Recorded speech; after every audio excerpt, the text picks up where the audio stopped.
Olá, eu sou Darcy Bizan e você está no Tu Porém Podcast. O podcast literário dos Adventistas do 15.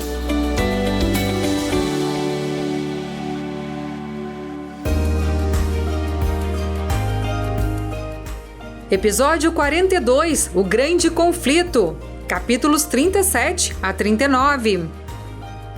Nos últimos dias, todos seremos testados em aceitar ou não a mensagem de salvação prometida em Cristo Jesus. Aqueles que recusarem estarão cada vez mais envolvidos com sombras. Tu, porém, lembre-se que a palavra de Deus é a nossa proteção contra tudo aquilo que é mal e que Ele nos levará a uma obra perfeita ao Senhor, que se encerra na prometida volta de Jesus.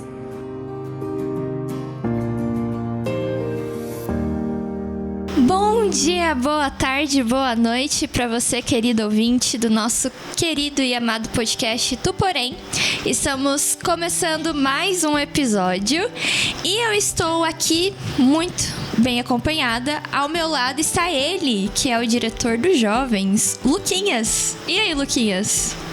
Olá, tudo bem com vocês? É uma grande alegria estar aqui novamente com vocês para tratar sobre um livro muito especial, um livro que está no meu coração, O Grande Conflito, gente. E olha só, que episódios, né? Esse livro deu história aqui no podcast. Vocês não estão aqui nos bastidores, mas assim, várias discussões teológicas saíram aqui. Às vezes dá para fazer um mestrado de tudo aqui que saiu. Mas estamos aqui com a Mel. A Mel é tesoureira do Clube de Aventureiros aqui da nossa igreja. Mel, e aí, como é que você tá? Oi, gente, eu tô muito feliz de estar aqui. Eu tô bem, eu espero que vocês estejam também. E eu estou aqui com o nosso querido irmão André, primeiro ancião da igreja de São Carlos e líder do Ministério da Mordomia. Tudo bem, gente? Que bom estar aqui com vocês novamente. Estamos todos aqui bem acompanhados, né? Eu estou aqui com a Fernanda também, diretora do Clube de Desbravadores da Igreja de Parada 15 de Novembro. Que bom poder estar aqui com vocês. Tudo bem, Fernandinha? Eu estou bem e é ótimo começar mais um episódio, então bora para mais um episódio desse livro maravilhoso.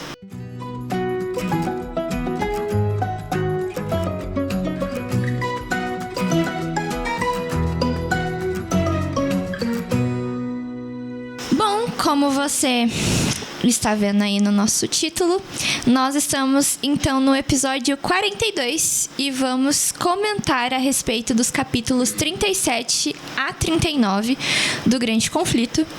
Então, trazendo comentários sobre o capítulo 37, cujo título é A Proteção, Ellen White traz aqui sobre a importância das pessoas buscarem estudar a Bíblia por elas mesmas.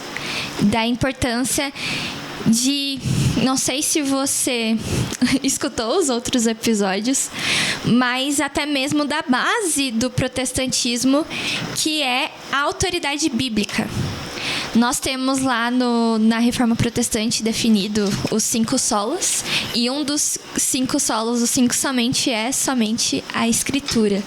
Então, tudo que a gente precisa aprender a respeito de Deus está na Bíblia. Não é um líder religioso que vai trazer isso pra gente.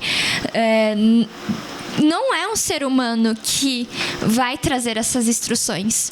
Tudo que a gente precisa saber a respeito da vontade de Deus para o povo está nas Escrituras Sagradas. E nós precisamos muito, principalmente levando em consideração, né, o tempo do fim, os últimos dias, de que as pessoas vão negar a importância da autoridade bíblica, vão querer menosprezar tudo isso, falar que a Bíblia é um livro antigo, que ela não faz mais sentido nenhum.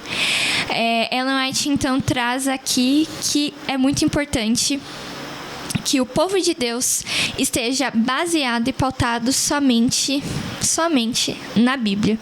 Então eu queria estender aqui para os nossos convidados, para eles também trazerem o que eles acharam pertinentes, né, neste capítulo 37, a proteção. Essa ideia de que nós temos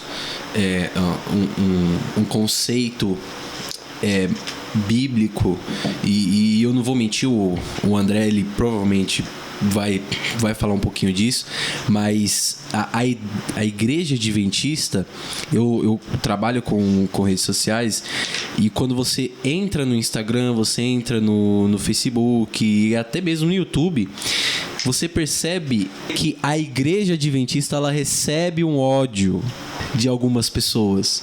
Agora, o porquê desse ódio? O porquê dessa ideia de não aceitação da igreja? Porque é muito interessante, o André falou isso no capítulo passado, que o espiritismo, ele é uma religião de que muitos famosos são adeptos, consequentemente é uma religião popularizada pelas pessoas.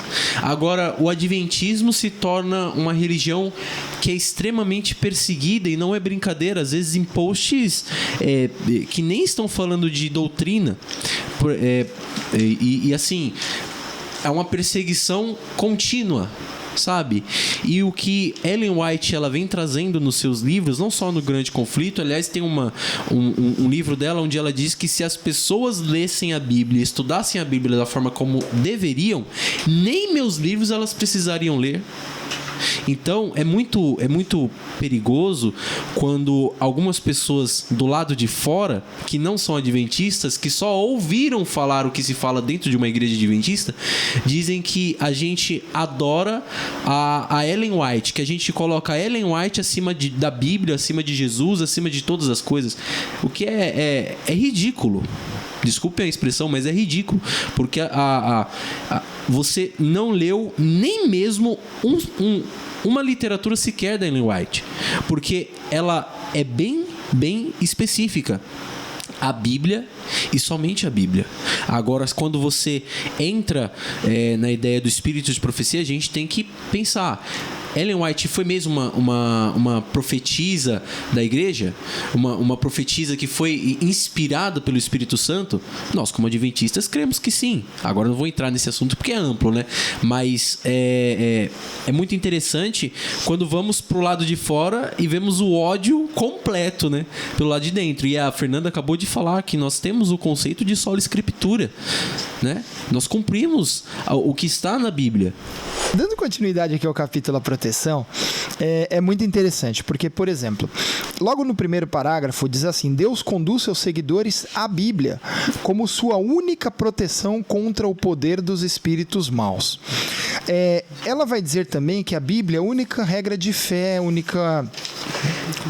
livro de regra de fé e prática, que nunca devemos estudar a Bíblia sem oração, né? Por exemplo, o Senhor, ele envia suas advertências através da palavra, através da Bíblia, e o desejo de Deus é que nós demos ouvidos a essas advertências, né? Deus não fala em vão. Quando ele fala, ele quer orientar, ele quer corrigir, e é importante que a gente escute o que Deus está dizendo. Algumas coisas me chamaram a atenção aqui, eu vou tentar dar uma resumida bem rapidinho, né? Eu até fiz minhas anotações aqui, mas, por exemplo, nos últimos tempos, nos últimos dias, Deus terá um povo que crerá ou terá a Bíblia como único padrão de todas as doutrinas, como base de todas as reformas, né? O Lucas, ele mencionou a questão de algumas acusações que a gente recebe, dizendo que somos adoradores de Ellen White, enfim, mas a própria Ellen White, e isso precisa ficar claro, ela diz que os seus escritos têm a função, a intenção de conduzir as pessoas à Bíblia. Ela mesmo não se coloca nessa condição, né? E nós, obviamente, não temos outro Deus que não o Senhor Jesus Cristo. Mas é óbvio que nós vemos com um certo apreço, damos uma grande importância aos escritos dela, justamente porque eles nos conduzem à luz maior, que é a palavra de Deus. Bom, que é a Bíblia Sagrada, né? Bom, ela continua dizendo, ela continua orientando que há uma guerra entre a vontade humana e a vontade divina, a palavra do homem, a autoridade humana e a autoridade divina. Por exemplo, na página... na página 246, ela diz assim: aqueles que procuram obedecer a todos os mandamentos de Deus enfrentarão zombaria. A fim de suportar a prova, precisam compreender a vontade de Deus, conforme revelado em sua palavra. Só serão capazes de honrá-lo por meio do entendimento correto do seu caráter, seu governo, seus objetivos, agindo em harmonia com eles. Somente aqueles que fortalecem a mente com as verdades da Bíblia permanecerão firmes ao longo da batalha final. E por fim, eu quero só concluir este comentário. Ela vai dizer assim: não basta ter boas intenções, devemos explicar a linguagem da Bíblia por meio de seu significado óbvio e entender a linguagem da Bíblia por meio de seu significado óbvio, a menos que um símbolo ou uma figura sejam usados. Se as pessoas aceitassem apenas a Bíblia, apenas o que a Bíblia realmente diz, realizariam uma obra que levaria milhares que hoje andam errantes na mentira para o aprisco de Cristo. Olha que interessante. Essas palavras parecem com as palavras de alguém que quer ser adorado? Parecem com as palavras de alguém que reivindica um status que o homem nenhum pode ter? Obviamente que não. Ela está indicando, ela está mostrando o caminho para as Escrituras, o caminho para a Bíblia Sagrada. Isso é importantíssimo. E para concluir, misericórdia, acho que eu já falei isso para vocês, né? Mas agora eu vou concluir de verdade. Ela diz assim, nunca devemos estudar a Bíblia sem oração. Somente o Espírito Santo pode nos levar a sentir a importância das coisas que compreendemos com facilidade ou nos impedir de distorcer as verdades difíceis. Anjos celestiais preparam o coração para a compreensão da palavra de Deus. Ficaremos encantados por sua beleza e seremos fortalecidos com as suas promessas. Como eu disse para vocês, eu creio no espírito de profecia. Eu disse no episódio anterior, né? Eu creio no espírito de profecia porque eu li. E quem leu, quem apreciou as palavras aqui escritas, eles compreendem exatamente qual era a intenção da irmã ao escrever esses livros, e eles serão direcionados à Bíblia Sagrada, às palavras, às Sagradas Escrituras. Indo então aqui pro capítulo 38, o teste, eu acho interessante porque eu vi meio que Ellen White aqui, ela dá um zoom ao que ela comentou lá no capítulo 36 a respeito da negligência que vamos ter sobre a questão dos 10 mandamentos, né? De que as pessoas vão negar a importância dos 10 mandamentos. E aqui Ellen White vai falar de um mandamento específico que a gente já traz comentários, a gente traz esse mandamento no nome da nossa igreja. Nós somos adventistas do sétimo dia e nós relembramos da importância de se guardar o sábado, de que o sábado foi estabelecido desde a criação do mundo. É sempre importante lembrar que lá em Gênesis, no capítulo 2, o capítulo 2 já começa, né, que Deus concede ao homem ali o descanso, o Shabat, o sábado. E Ellen White traz que este mandamento será crucial, principalmente em relação aos últimos dias, né, ao fim da humanidade. E ela traz de que o sábado vai ser um teste de lealdade. Então eu queria ouvir aqui dos nossos convidados o porquê que o sábado vai ser esse teste de lealdade, por que o mandamento, né, o quarto mandamento, ele é tão esquecido, ele é tão negado. Os outros mandamentos, tranquilo, não matarás, não adulterarás, não terás outros deuses diante de mim, tranquilo. Mas por que o sábado, ele passa por isso?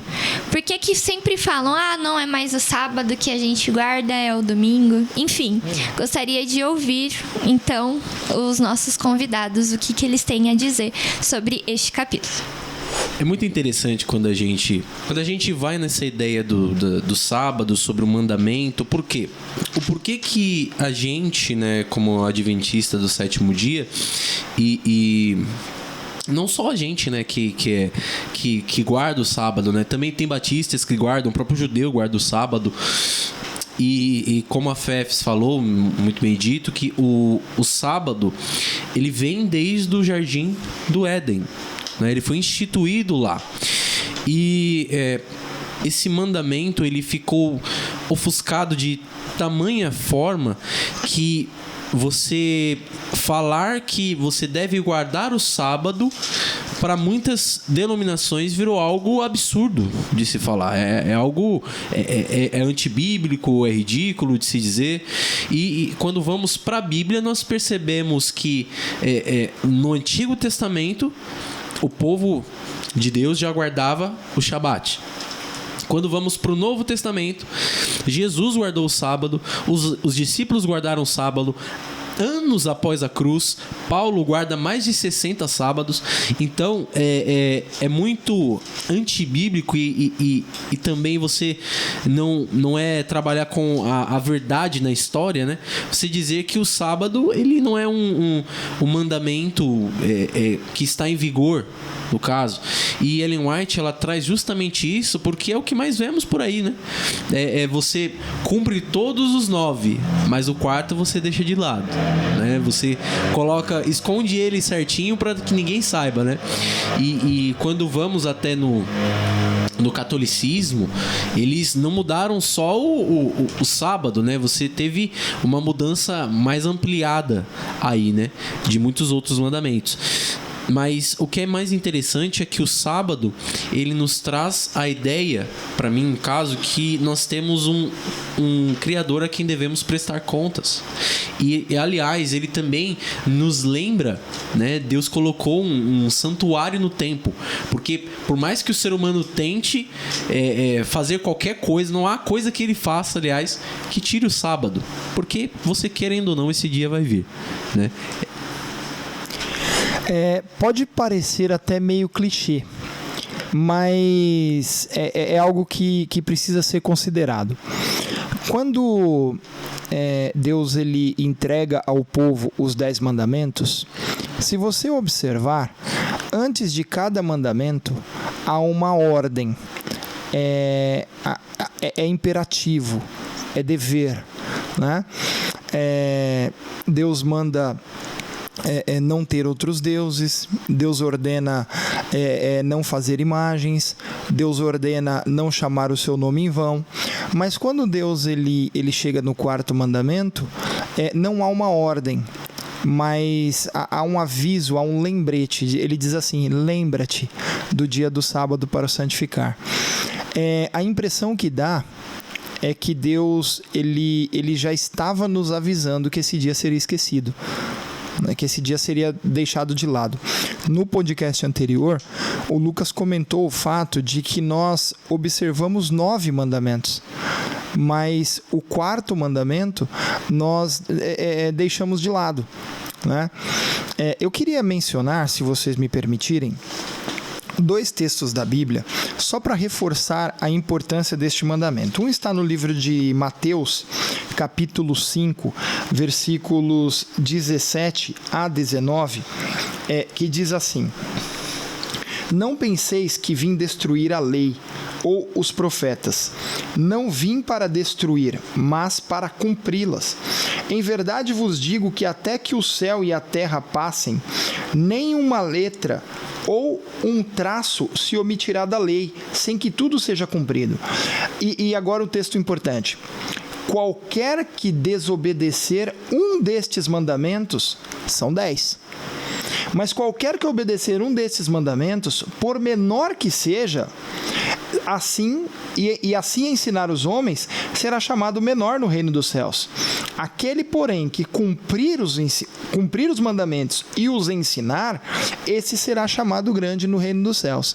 A Bíblia, ela diz que aquele que pisa a lei, que não cumpre a lei e além de não cumprir, ensina outros a não cumprir também, esse será chamado menor no reino dos céus.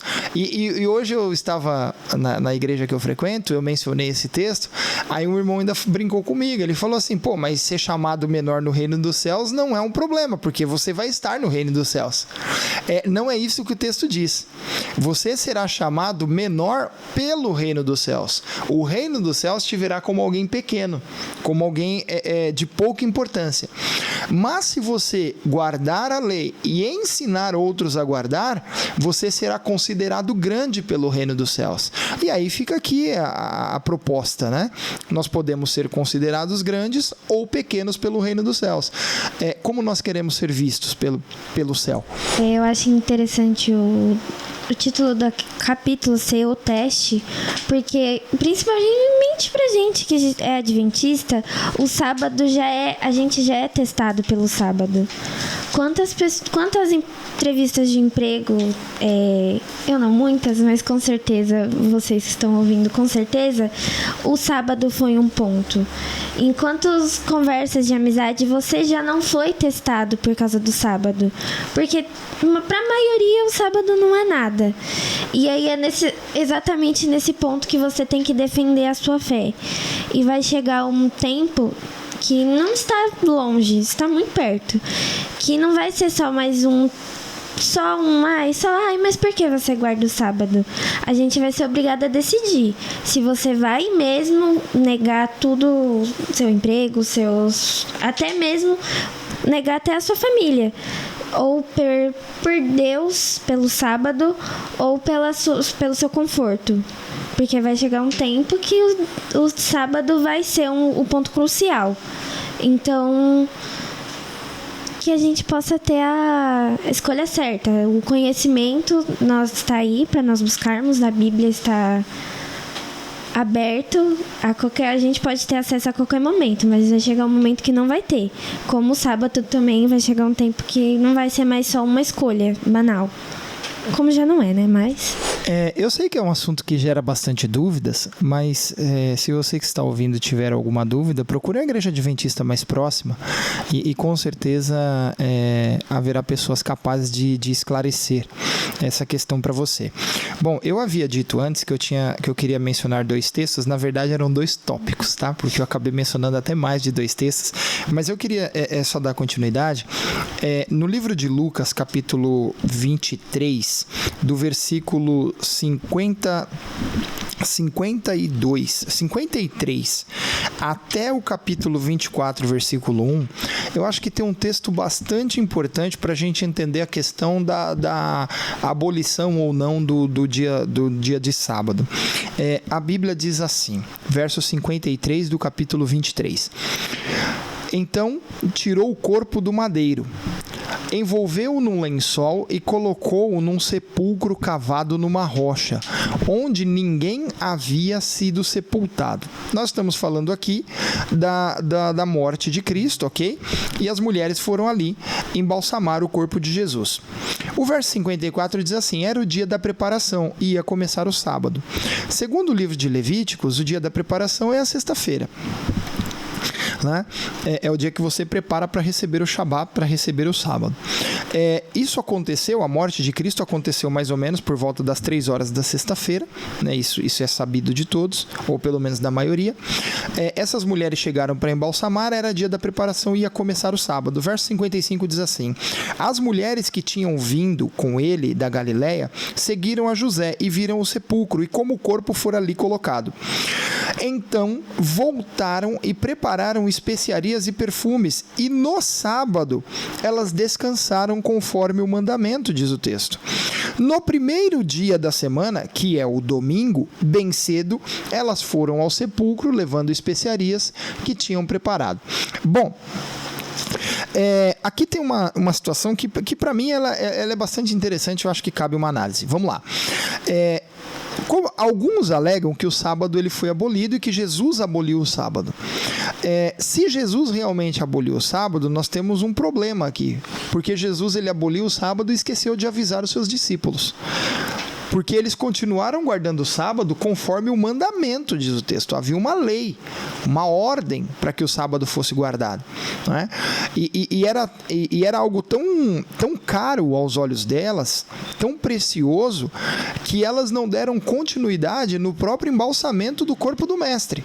Elas levaram as especiarias, mas quando começou o sábado, elas pararam as suas atividades, e o texto vai dizer que elas só voltaram para retomar as atividades no domingo.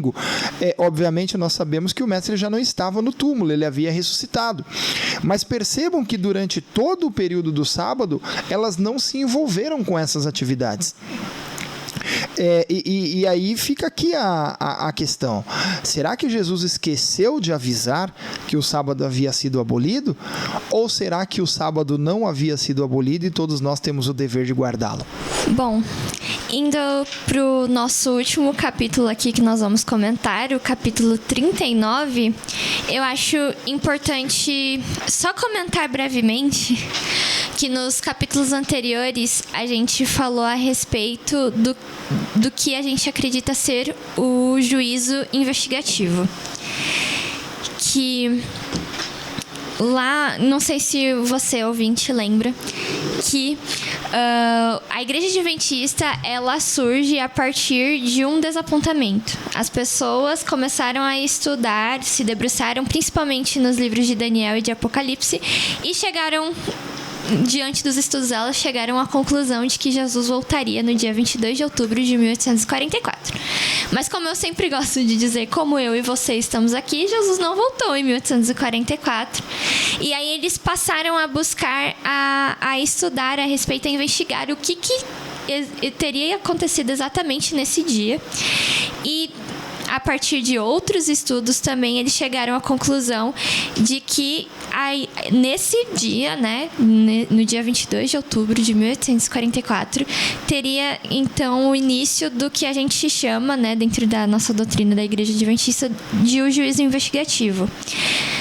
Muita coisa para falar, para explicar, não dá para exatamente aqui no episódio dizer, mas como o irmão André falou, e eu gostaria de relembrar também, qualquer dúvida que você tiver a respeito desses estudos, procure uma igreja adventista, venha no nosso Instagram também, né, traga sua dúvida que nós vamos responder, né, de prontidão, vamos indicar, né, as passagens bíblicas e tudo mais, mas acredita-se então de que no céu tem um santuário, o santuário celestial que Moisés, o santuário terrestre, né, que Moisés construiu aqui lá em Êxodo, ele é uma imagem, é um reflexo do santuário celestial que tem no céu. E nós entendemos que Jesus é o sumo sacerdote. Então, ele estaria entrando ali no que a gente diz no momento da expiação. Em Levítico, no capítulo 16, se você ler, vai ter explicando a respeito do que é o dia da expiação.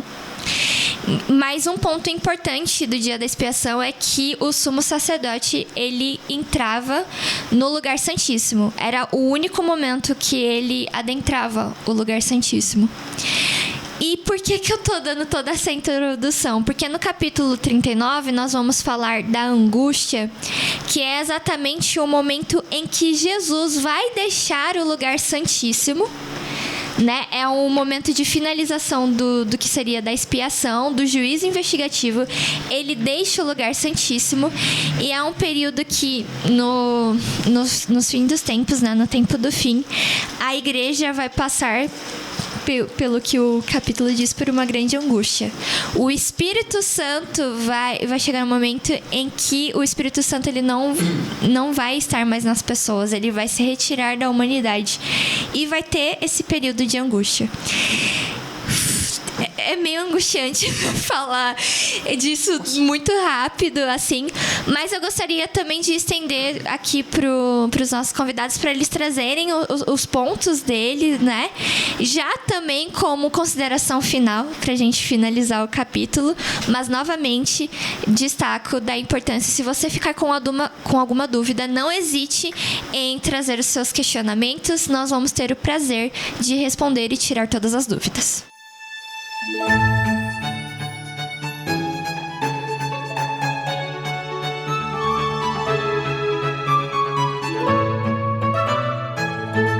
Só para contribuir com o que a Fernanda disse, no livro de Êxodo, capítulo 25, versículo 8, a Bíblia diz assim: e me farão um santuário para que eu habite no meio deles. No verso 9 diz assim: conforme tudo que eu te mostrar, para modelo do tabernáculo e para modelo de todos os seus móveis, assim os farei. Deus ele manda Moisés construir um santuário conforme o modelo que ele havia mostrado. Se Moisés está seguindo um modelo para construir o santuário, isso quer dizer que o santuário de Moisés não é o original. Ele é uma cópia. O original ele está no céu. E no livro de Hebreus, a Bíblia diz que Cristo entrou num santuário feito não por mãos humanas. Ok? Então, existe um santuário no céu que foi construído pelo próprio Deus, não foram mãos humanas que o construíram. Tudo bem? Só para a gente reforçar essa questão dentro da Bíblia, dentro da palavra. Eu queria chamar a atenção de vocês, aqui na página 30... no capítulo 39, na página 255, no segundo parágrafo está escrito assim: quando ele sair do santuário, Jesus, né, as trevas cobrirão os que estiverem vivos na terra. Os justos viverão à vista de um Deus santo, sem intercessor. Olha que interessante, no primeiro parágrafo vai dizer que naquela ocasião Miguel, o grande príncipe que protege o povo, se levantará e haverá um tempo de angústia como nunca houve antes, né, desde que há nação. Mas naquela ocasião todo o povo cujo nome está escrito no livro da vida será liberto. Bom, haverá uma angústia. Miguel, o príncipe do povo, ele salvará esse povo. Miguel aqui é o salvador, é ele quem liberta o povo. Só para a gente compreender isso, aqui não pode estar falando de um anjo qualquer, ok? O texto ele vai se referir a Jesus, porque o nome Miguel significa quem é como Deus. É um desafio feito a Satanás, quando este tentava se levantar e querendo se igualar a Deus, no livro de Ezequiel, capítulo 28, e no livro de Isaías, capítulo 14. Ele tenta se levantar contra Deus, e o desafio de Miguel, que é o príncipe do exército, que é o príncipe do povo, o nome Miguel é um desafio. Quem é como Deus? É um desafio ao desejo de Satanás de se igualar ao Senhor. Bom, quando Miguel se levantar do seu trono, haverá um tempo de angústia como nunca houve antes. No livro de Jeremias, capítulo 30, versículo 7, diz que esta angústia é chamada de angústia de Jacó. Mas o povo será liberto. Haverá um período de sofrimento, mas no final ele será liberto, como o texto de Daniel, capítulo 12, aqui que está no livro do Grande Conflito, diz também. Aí depois diz que neste período de angústia, o povo de Deus, é aqui que eu queria chegar, o povo de Deus viverá à vista de um Deus santo, sem intercessor. A gente precisa fazer algumas considerações sobre isso, porque existem algumas pessoas que acreditam que nós viveremos por nossa própria conta, sem a presença do Espírito Santo na nossa vida. E isso a gente precisa entender. Quando o texto diz que nós estaremos sem intercessor, o texto se refere ao trabalho de Jesus no santuário celestial, que foi findado, que foi concluído, foi terminado. Então não haverá um intercessor no céu como existe hoje, ok? Porque se cumprirá o que está escrito no livro de Apocalipse, o ímpio continua a fazer impiedades e o justo continua a fazer justiça. Acabou, cessou o trabalho de Jesus. Então, neste sentido, nós estaremos sem intercessor, à vista de um Deus santo. Porém, não podemos esquecer que o Espírito Santo também é um intercessor. E este nunca se afastará do povo de Deus. Por quê?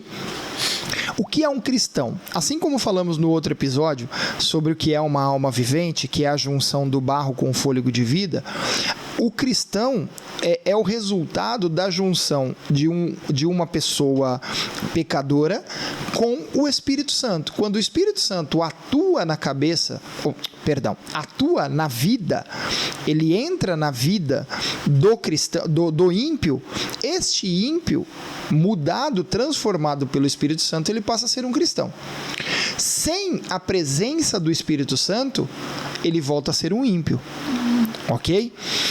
Então, mesmo durante o tempo de angústia, todos nós, ou aqueles que passarem por este momento, eles terão a presença do intercessor Espírito Santo na sua vida. Ok? O Espírito Santo nunca se afastará da vida do crente. O intercessor que não estará presente, porque o seu trabalho de intercessão foi concluído, é o Senhor Jesus Cristo no céu. É só para deixar isso bem claro, porque existem algumas pessoas, repito, que acreditam que nós vamos ter que passar sozinhos por este período. Se nós tivermos que passar sozinhos, irmãos, nós estaremos perdidos.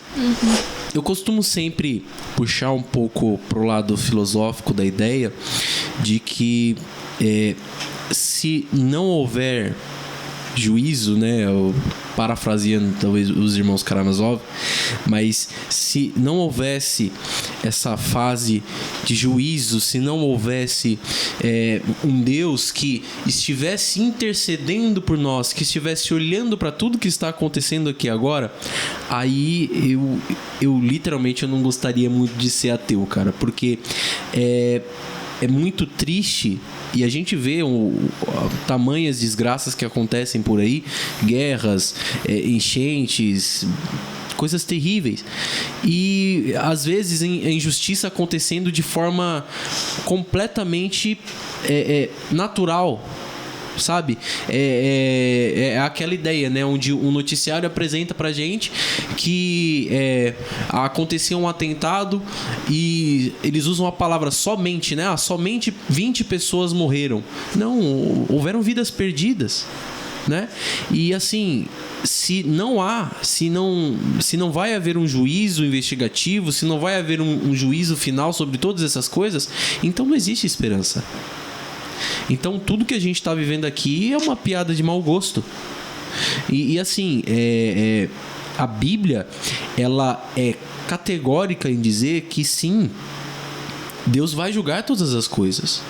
Deus está no céu, no santuário, né? Como o André muito bem disse, a Fernanda disse aqui também, deu um contexto excelente, eu não vou nem acrescentar nada sobre isso, mas Deus está no santuário intercedendo por nós e olhando para tudo que está acontecendo aqui, e muitas das coisas ele não está nada feliz, e é por isso que Jesus veio até aqui e morreu da forma como morreu, né? Tem isso não tá na Bíblia, tá, gente? Mas eu achei só muito interessante a forma da atuação.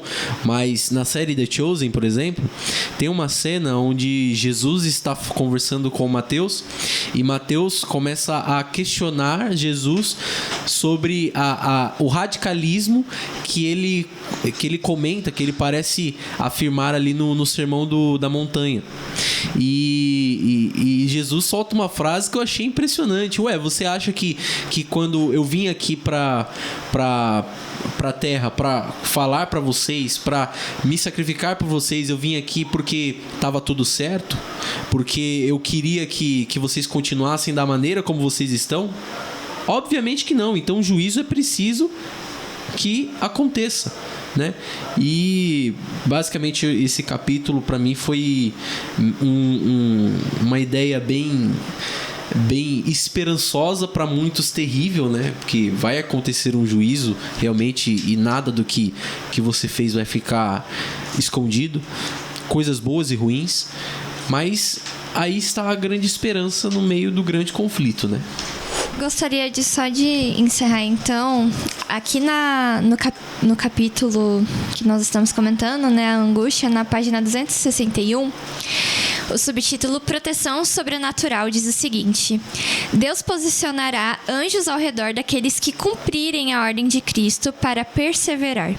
Eles testemunharam a angústia dos fiéis e ouviram suas orações. Aguardam a palavra de seu comandante para livrá-los do perigo, mas precisarão esperar um pouco mais. O povo de Deus deverá tomar do cálice e ser batizado com o batismo. Por amor aos fiéis, o tempo de angústia será abreviado, o fim virá antes do esperado. A gente nós comentamos aqui, né, a respeito desse tempo de angústia. Se você quiser saber mais também, o capítulo ele detalha muito bem. Mas o que eu acho que é importante a gente salientar de aproveitar este momento que nós estamos vivendo, de que Jesus ele ainda não se retirou do lugar santo, que a gente possa se dedicar em oração para que realmente o Espírito Santo possa nos iluminar, para que a gente possa nos debruçar nas verdades bíblicas, que a gente possa fortalecer ao nosso coração, a nossa mente com esses ensinos, para que principalmente nestes momentos a gente não caia. Como o irmão André bem disse, o Espírito Santo não vai nos abandonar, ele vai nos fortalecer, mas é muito importante que nós o busquemos a partir de hoje. Então que você possa tomar essa decisão para sua vida e que, enfim, até o seu último sopro, o fôlego de vida, que você possa se decidir sempre a estar nos ensinamentos de Deus.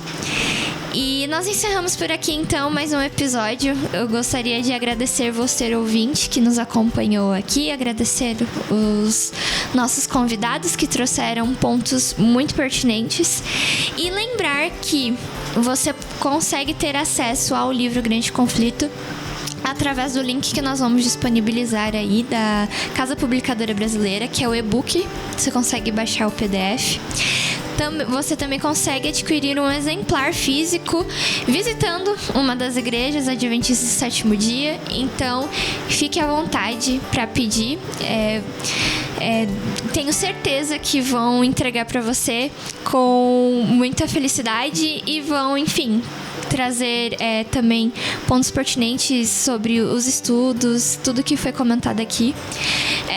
Se você curtiu, se você gostou do que foi comentado, se você tem dúvidas, não esqueça de curtir, não esqueça de compartilhar, de trazer os seus comentários. Nós temos o nosso Instagram, @tuporém.podcast.